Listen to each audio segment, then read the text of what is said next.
Sam Cosentino, Anthony Stewart, Carolyn Cameron with you. Okay, let's get to the facts about this Erik Karlsson to Ottawa. I'll call it a thought. So the facts are, Karlsson leads all defensemen in the league with 24 points and 10 goals. Pierre Dorion said yesterday that he is, quote, very active to see what's out there and what's going on in terms of defensemen available. So would you like to see, Stewie, Erik Karlsson back in Ottawa? I think it's a really good fit. And if you asked me probably last year, I would say no way. But he's playing some great hockey as of late, as you mentioned. He's 6th in the league right now in total points, and it's all about timing. So I think right now for the Ottawa Senators, they really are in desperate need of a right-shot defenseman. And if you're going to look to go to the market in the offseason, there's not much there. Is it going to be Shattenkirk? Is it going to be Klingberg? Is it going to be Susie? Right now, I think it's a really, really good fit because Karlsson, he's familiar with the city. You know, I was a player that left some former teams on bad terms, but when I wanted to come back because I had that familiarity. So for me, I think it's a good fit.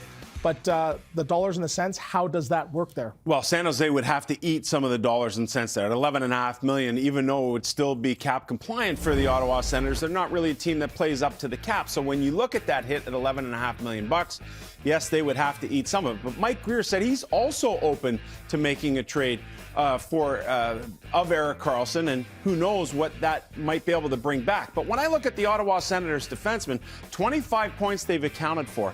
18.8% of the offense comes from the D. That is the only team in the National Hockey League where less than 20% of their offense is coming from defense. So it's a perfect fit because you have the highest scoring defenseman in the league. What it also does for the Ottawa Senators is say, hey, now we've got another guy who can eat 25 minutes per game, and we can start to slot our younger defensemen a little bit better and give them better matchups, whether it's Jake Sanderson or Jacob Bernard-Docker.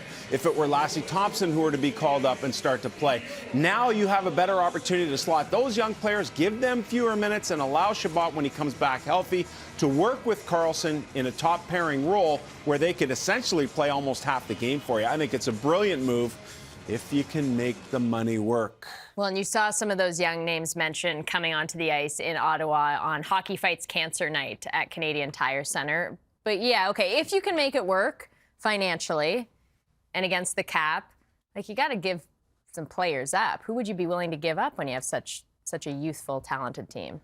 Well, you don't want to get into names, but again, Shane Pinto's a name that came up earlier on, but they have some great young assets, and that's a fact right now. So Ottawa, to get some great players, you're going to have to give some good players. And another thing, Cause, is you have all these great young players that are producing.